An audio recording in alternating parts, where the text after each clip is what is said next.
So, for a really long time, I truly believe that I'm not a productive person and that I will never be able to be a productive person because no matter what I tried, all the routines and planners and productivity hacks, nothing seemed to work. I just kept burning out, getting depressed, and having to start over and over and over. And it just chipped away at my self trust and um, my belief in my ability to do things basically. And I just thought I'm the problem. I'm just, I'm not capable of being productive. But then I found out almost a year ago that I have ADD. I'm neurodivergent, and things started making sense. And I realized that maybe I'm not the problem. Maybe it's me trying to fit into a system that's just not working for my brain, and that trying to follow the normal typical kinds of productivity tips and whatnot just don't really work for me, and that I have to find my own way. I think that's actually true for everyone out there in the world, that everyone has their own way of productivity and finding motivation and just doing things. So I reflected on some productivity rules and beliefs that I had and try to reframe them and make them work for me, because getting that diagnosis was really sad. At like 30, that I had this all along and explains so many problems in my life. But it was also really empowering and felt kind of like a permission to just finally let go, to finally just be the way I am, because I always knew, like, bro, I just don't fit into all of that shit. And instead, create my own and follow my own intuition and the things that I feel are right for me. And yeah, so today I wanted to share a few of these rules. And once I started unlearning these and reframing them, I started being able to be productive. And that's why I'm here today. I'm going to share some of these rules that I've unlearned and also what I do instead now, which enabled me to finally do things and be productive and actually make this YouTube channel, for example. I've been wanting to start this channel for 15 years. Um, I had one back then, but stopped because I was getting scared of people finding out about my channel, and today I don't really give a fuck anymore. And maybe it helps you too, so that's why I'm sharing it. Let's get cozy, because I wasn't feeling great today. This is actually a great example of how my system was working for me, because I really thought I'm not gonna film this video today. Everything went way off plan, and I just felt really crappy. Also my body aches and stuff, and women cycle stuff going on. I'm feeling really down mentally. I am actually pretty anxious right now because I feel like I can't do this. But I'm doing it anyways, and I, yeah, just want to share the journey. Then I thought, you know what? I'm just gonna do it my way. It doesn't have to be perfect. I'm just gonna do it, and whoever finds value in this will find it. And if this is just like a fail crap video, whatever, I learned something along the way anyways. And first and foremost, or whatever the saying is, I practiced showing up for myself and my goals, build my muscle for consistency, and being kind to myself while also just doing the things that will get myself to the goal that I want to get to, which is my online business and building this YouTube channel and community. And so yeah, I just made it really cozy. I have my little chai tea here, and I'm just gonna chat with you. So, one of the bigger problems that really fucked with my productivity and attention span and focus and energy and just pure enjoyment of life is that everything is so fast paced in today's society. So, 5 or 6 years back, when I really tried to start my illustration career, because I'm an artist, always loved to draw and paint, and that's just what I've always wanted to be, an artist, and thought that starting on Instagram would maybe be a good idea, because I've always wanted to start a YouTube channel, but I just, wasn't ready for that. I just didn't think I was able to do that. even though I tried, but I just, just it wasn't the time. And so I started with Instagram, and really, really fast, I burned out and I started hating creating and making art, because everything, and not only on Instagram, but just in today's society, everything is just so fast paced and trying to give you that next quick fix of dopamine, and that's just not working for me. It's burning me out and it's making me depressed, because nothing has intention and value and, I don't know, a message. I mean, not nothing, of course, but the things that do barely get any time to breathe. And to have a meaningful message, you need to be able to receive it. I want to create content that has meaning, that has soul, that has intention, and that is aligned with my values. I PTSD and depression and for many years and whatnot, and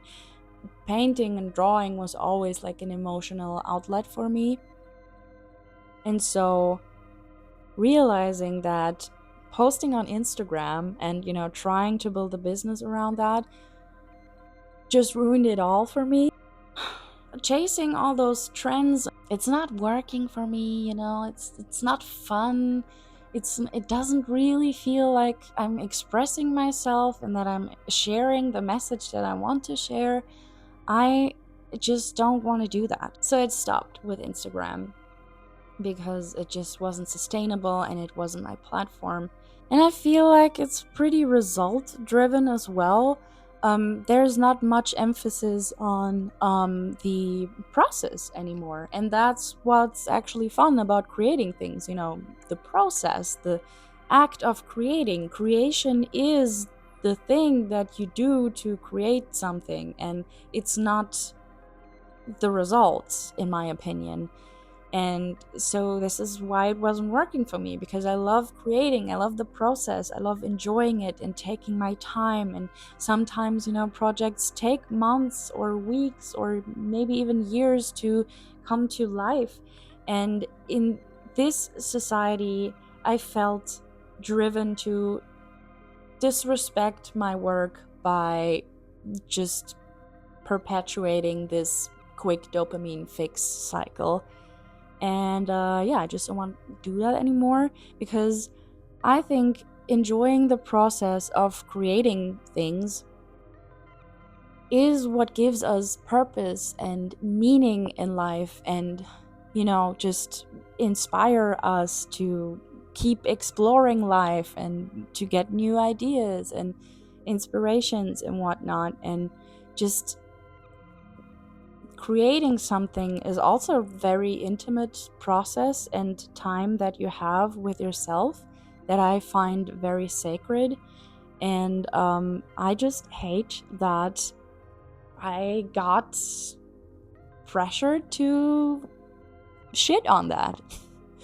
And because I really think that taking the time to create something, it doesn't matter what it is, a book, a meal, a drawing, a painting, music, a song, whatever, a house, all of these things, the process of that will connect you to yourself and, reflect your creation, will reflect things back to you while you make it. And it's like a conversation, and I think that's the fun part.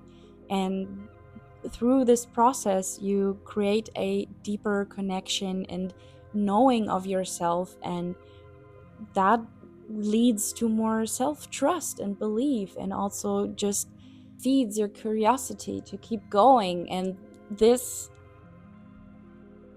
creates consistency, and that having intention and giving your creations time and your values and your vision will allow you to be more consistent and to show up more for yourself and your creations. And so once I stopped trying to fit into that kind of system and just focused on what I like to do, I just started magically loving creating again. And that allowed me to show up more consistently again, and so on and so forth.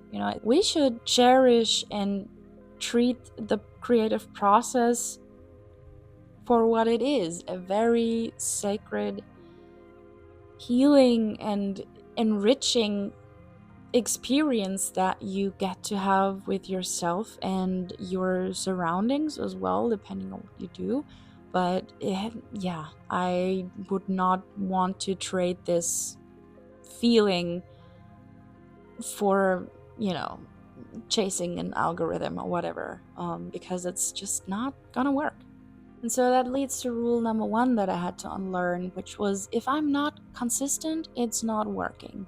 I thought for many years that if I'm, falling off my habits and routines for one day, I failed completely. I'm a failure. I have to start over.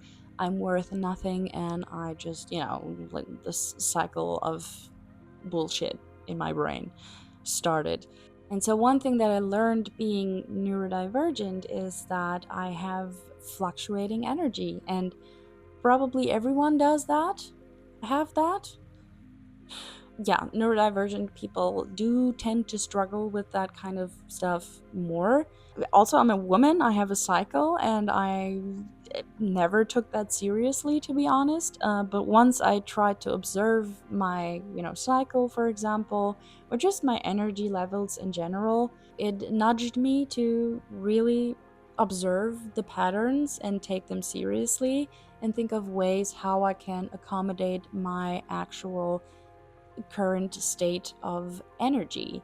And if I'm not feeling great, then I'm just not gonna do what doesn't feel great. I'm gonna nap, I'm gonna drink some chai, I'm gonna, watch some YouTube videos in my bed.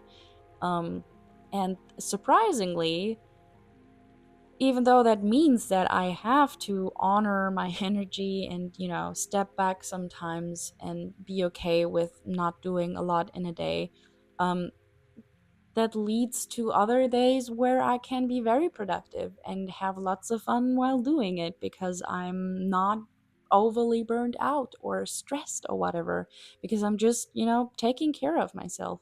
And so instead of seeing it as a flaw, I try to see it more as a rhythm, as a, natural wave that everyone goes through, and that I just had to learn and still have to learn my own patterns, and how I can, welcome them in and be friends with them, so they want to play with me too when the time is right.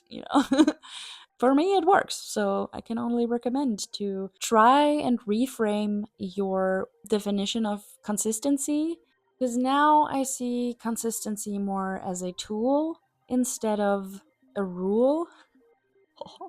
Consistency can, if you think about it in the long term, who cares if you didn't show up yesterday? Like, come on, like, it doesn't really matter if you fall off for one day. The consistency is built over time. That's the thing. Consistency needs the time. And if you show up more times than not, then you're consistent. And if that means showing up every 3 days and then 2 days you're just fucking around, then it's fine, because the other 3 days you're showing up. And over time, that will compound into something great, into progress, into the project coming to life, instead of just abandoning it because you didn't show up for one day and then it's doomed to die. So yeah, I don't want to do that anymore, and I don't think that consistency works that way. Maybe it doesn't for you either. Another rule that I had to unlearn was that if I don't plan everything, I will forget everything. I have been like this for years and years, where I have to put everything down on a little notebook. Like, this is my notebook. I'm just gonna, I don't know how to show you. I just have this fear of forgetting things, and apparently, you know, I do forget things consistently. So that does help. It's a crutch that I have, and that is helpful. But there's like a point where you're just over planning and just pseudo planning and procrastinating. Actually, if you over plan everything, every detail, when I started creating my Notion planner, I am still working on it, and I'm gonna show you part of it later, how I like plan my content and stuff. But I've been working on it for 2 years now, I think. And when I started working on it, I just had like this huge idea, and I wanted to build out every detail before I even, started creating the planner. And that just made me feel so overwhelmed because I just saw the whole huge project instead of like the next tiny step. And once I stopped doing that and was like, bro, I just need to get shit done and I just need to start, I realized that actually it's way more helpful to just go a tiny step, go the next best tiny step that you can take, and the way will unfold. You don't have to plan everything in super extreme detail like I did, because it costs a lot of time, it costs a lot of inspiration and creativity, because once you start creating things, other things emerge, and ideas and ways you can potentially go somewhere. And by pre-planning everything, you're actually robbing yourself of that kind of freedom. And I really enjoy that kind of freedom of like experimenting around. And speaking of which, that creative freedom and exploration and unexpected things happening, I had technical difficulties, and so I had to stop filming this video, and now it's a week later and I'm only now coming back to it. And while in the past I would have been, panic planning, and now things aren't going according to plan, I probably would have abandoned this video and just stopped doing this because it just felt not perfect. But that's just how the creative process is. It's messy. Creative The creative process and the creative mind are just messy things. And instead of panic planning, I really try to allow myself that freedom, and seeing what happens, and learning to adjust and adapt to the things that come up. So it's actually, I think, also a really good thing to not plan everything ahead, because it gives you that possibility of learning to be creative and adapt to situations and how they change. And, creativity is problem solving. Yeah, so that's just another way to practice that, which leads me to my third rule, which is if I'm not perfect, if I'm not good at it, it's not for me and I'm not supposed to be doing it, which is bullshit. As I just said, the creative process and the creative mind are just messy things, and that's the beauty in it. And not being good at something, like seriously, I think we should all know by now that no one is born perfect, and especially not at doing something.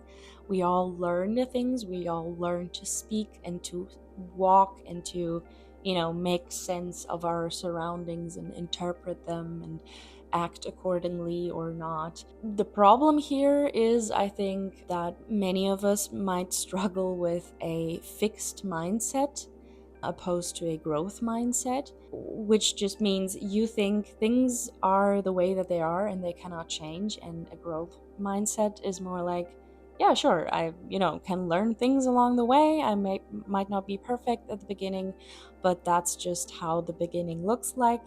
And trusting myself and my capacity and skill to learn, and figuring things out along the way, will actually lead you to figure things out along the way. But you cannot figure them out when you haven't taken the first step.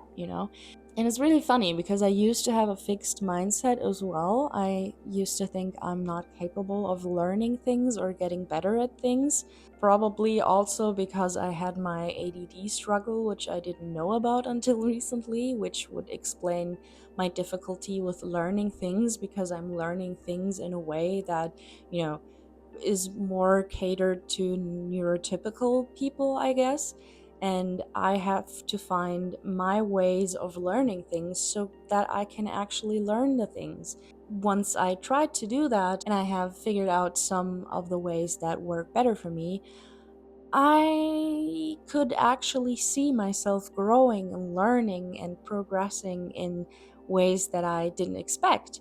And so I really think that helped me go from a fixed mindset to a growth mindset, to really just not think about the plan, not think about the outcome, and just think about how am I feeling right now? What can I do? One tiny step that will bring me towards my goals, and how can I approach this without putting the pressure of being perfect on myself. And that's also, by making things fun, for example. I really try to make my things that I have to do as fun as possible, or at least the least amount of fun that I can feel that makes things feel doable for me, if that makes sense. Yeah, so I really don't think that we are consistent or productive or not. We just have to find the ways that, tickle out these little skills more that we do all have. What if you let yourself have those false starts, those messy beginnings, those I don't know what the hell I'm doing? Because that's exactly what the creative process is. It is very messy. The creative mind is very messy. And we need to allow ourselves to experiment, to explore, to trial and error to get where we want to be and to see where we want to be going. Because if we don't do things, we don't know what we like or what we don't like, what feels right or what doesn't feel right. And I think the creative process is something like making sense of yourself and the world around you through expressing your interpretation of the things in any given moment, and then letting it guide you to interpret that interpretation and choosing how you want to respond to that, what you want to learn from that, where you want to go from there. And if you're telling yourself you're not creative, you're not structured, you're not productive, you're not consistent, you're just you're putting your limiting beliefs in the way of you actually going through the process and actually allowing yourself to grow and to experience things and to evolve. I think it's really hard to let go of those limiting beliefs, and because we believe them for so long most of the time. And how am I change that belief if I don't really have any evidence for anything else to be true? But that's the beauty of creativity. Again, creativity is messy, it's uncertain, it's diving into the unknown and trusting it and seeing what comes from that. And I just hope that maybe you can give it a try, even if you're scared, because I'm scared too. And I'm trying my best to do it anyways. And I've always been rewarded by that, in the sense that proving myself my limiting beliefs wrong. And it's just a really fun journey, even though it's a hard one and a scary one. I just want you to know that you are not destined to be anything that you or anyone else believes you to be, and that we all can be whatever and whoever we want to be. Yeah. Yeah, I just want to show you how I plan my week and my content basically. And so, what I did, by the way, this is my Notion planner. It looks very empty because I'm rebuilding the dashboard, but there's lots of stuff coming.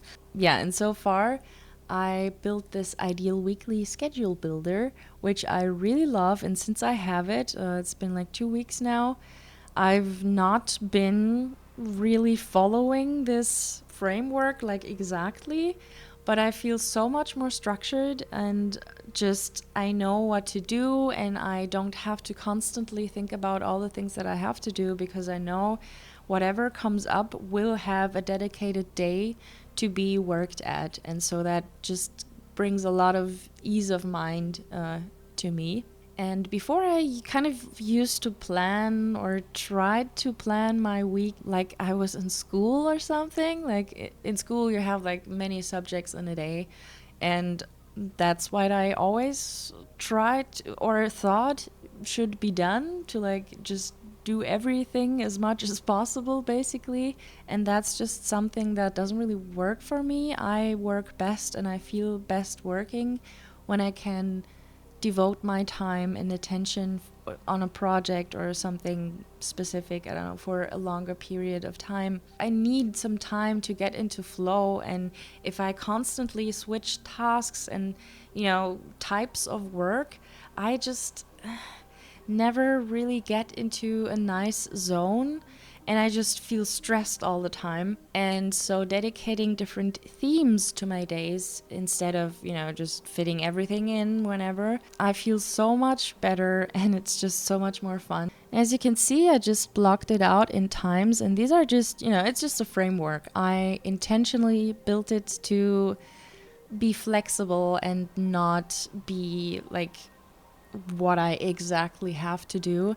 Just some structure, to guide me and to hold my hand, basically, but also giving myself and the freedom to, just do whatever feels right in the actual moment then.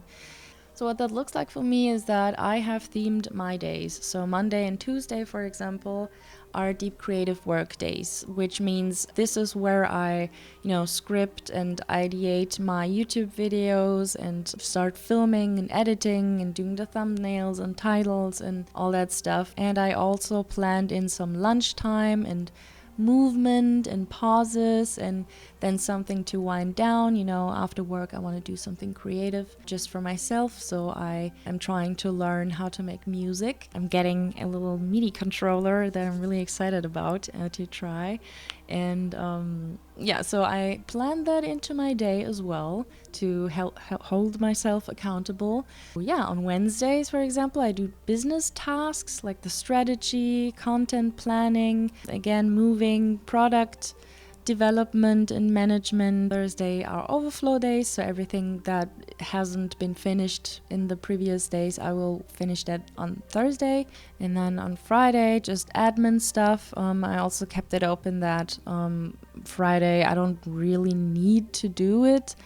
If I don't, if I have other plans, then I will allow myself to just do the other plans. And Saturday basically is recharge day, sabbatical. There's nothing planned.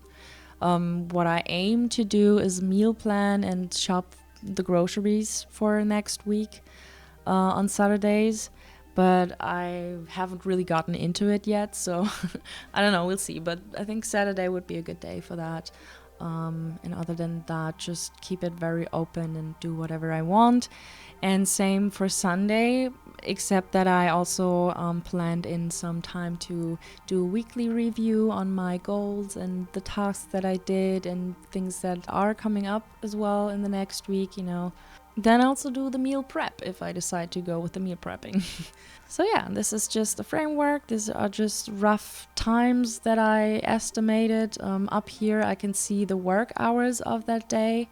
So if I think that, 7.5 hours in a day is too much for me, I could just switch it up, for example. And now I have 9 hours here. Which isn't better, but okay. I can also just at a glance see my work week. These are just work related, and here I can see my personal week. And that's how I plan my week now. And I've felt such a relief to have this flexible structure that I can always come back to and just move around things. I could even just switch up days or whatever if I wanted to, and rename them and stuff.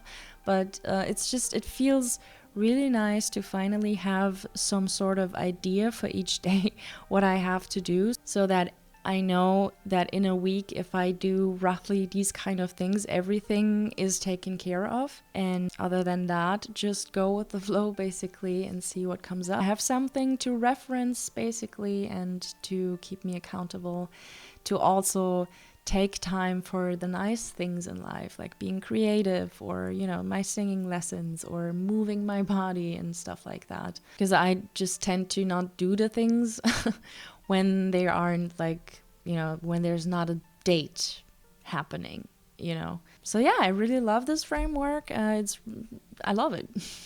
I can really recommend to try to maybe, instead of having like a super rigid system for planning, to just try to open it up a little bit and make it more flexible in a way that, you know, fits you. And so for the content planning, I have this little journal here that I built.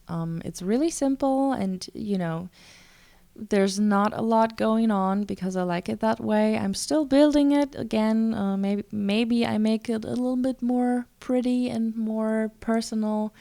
But for now, I can quickly create a new YouTube video if I click on this button, and just when I'm on my phone or whatever and I have a video idea, I can just, you know, quickly type it in here. And maybe even do some of my template, because I have it's taking a bit of time, but a template that gets loaded into every new YouTube video. This is where the magic happens, basically. So most of the content planners that I've used in the past and have seen otherwise feel like they're very performance driven and, you know, like metrics and stuff. I actually prefer creating my content with thinking about the message and the value to my viewers first. So this is how this template is structured. So basically, when you want to start a new video, you can, you know, type the working title in here, and then you're supposed to go down like this, basically. And so first we have some just admin stuff for you to categorize everything. Let's say community, creativity is the content pillar, the format is a talking head. So just that you have like some rough first ideas on how to approach making this video, as well as crafting a meaningful message with you know, the desired outcome that you can choose. So let's say maybe I want to try and plant a new idea that you can find your own way of consistency and productivity in this video. And let's say I want to approach this lightheartedly. And I hope that my viewers feel seen, encouraged, not alone, definitely, and capable. Yeah. I hope that's how you feel. The links one is for later, when after uploading your video, you can also connect an offer that you have just for easier overall business planning stuff. And so before I start making a video, I ask myself some questions like, does this serve my value? Does this video idea excite me? Can I make it in 1 week? Stuff like that. And then I start by brainwriting. You know, I have, again, title ideas. This is all just laid out for me. I don't have to like remember, oh, I need to add tags or title ideas, thumbnail ideas, hook ideas. I also have this little tab over here, which is title experiments. So whenever I try a title, yeah, I put it in here, title, and then I can, you know, experiment and track the experiment basically by entering the date range and then tracking the views at the start and the end. And then if I add a new title, blah blah blah, let's say I don't know, there, and we all start at 0, and then maybe I got like 12 views from this, and when I changed the title I was at 12 views, and after testing that title I got 68 or 67. And here I can see which title brought in the most new views, basically, and some more stuff if I wanted to track that. But I'm not really sure if I want to do all that. This is just like an experiment, you know. Then here I can just start scripting the video, and I also have some video structure frameworks and whatnot on what makes a pretty good video, what I think from what I know as a film student and my research. Then I can just, you know, script away however I like. And here I can also add a shot list of all the shots that I need, you know, anything additional that I want to add. And here I can ideate mini lessons or like short form content that I could derive from this long form video, just to, repurpose content and make the workflow even easier and less overwhelming, and work smarter, not harder. I also treat it as a journal. So when I have ideas, it's more like journaling and exciting ideas and thoughts that I have, and I jot them down and then I go back in later. Also, what's also really nice is there's so many things to talk about. It's so cool. I really like it. And I also have different tabs for different forms of content. Basically, here I can write my newsletter, Pinterest pins. Sometimes I use this just to come up with like new ideas and just put them all into this scripting session. And the short form as well, and more resources. You can put some links in here from your website or channel or I don't know, whatever you need. And here you can just like brain rain or brain dump any ideas or notes, whatever. I can see the calendar for this week, and the month basically. There's nothing in here, but I already have some stuff planned. I just need to schedule it. And this is the flow. Like this, I also really like this. If I put in a new video idea, it's just a seed. And if I want a script, I'm gonna go through all the ideas that I have and mark them to be a seedling instead of just a seed by clicking on this button here. And then it will appear in my workflow basically. And whenever, I'm done with a stage, I'm just clicking the button and it moves to the next stage basically. And that's really nice. I don't know. I just really enjoy that. And this is the video I'm filming right now. Actually, I'm more in the editing phase right now. But this is how it works, and it makes things really fun for me, very low pressure, meaningful, everything is in one place, and to have a system like that in place is such a relief for me. So this is basically what I've been working on and what I am still working on and things that are coming. Let me know if you think this kind of content journal, for example, would be helpful to you. Because I haven't really seen that many content journals that are focused more on this mindful approach. And I'm curious to know if there are other people who would like to focus their creative process rather around this approach instead of, more like the metric and performance-driven approach. I don't know. I'm curious. Let me know. And I really hope that this maybe inspired you or gave you some ideas on how you can structure your week or your content creation or whatever. Just wanted to share. All of this to say, basically, if you feel like a misfit, out of place, you don't belong here, you're not capable of being productive or consistent, I want you to know that you're not alone. I can relate. I used to feel that way all the time, and now I still do sometimes. It's a process, but I want you to know that there is a way for you. I'm very confident in that because I used to think I'm just a waste of space and human beingness, and I changed, which, another argument for the growth mindset is actually happening. Things can grow and change, and so can you. And just want you to know that, and that you should never give up, and you will get there. And if you need some help with building your own online business, I can help you one-on-one. You can just contact me on my contact form on my website, which is in the description below, or you can try my free Notion Overthinking Creators Dice. It's a randomizer with 36 actions that can help you gently start building your online business with actions that are mindful and soft, but still get you going and actually move you forward towards, creating momentum and showing up and building consistency with your online business creation journey. Hope this was helpful. Let me know in the comments if you have any other rules that you're trying to unlearn regarding consistency and productivity. I would love to hear thoughts on this topic, and see you soon.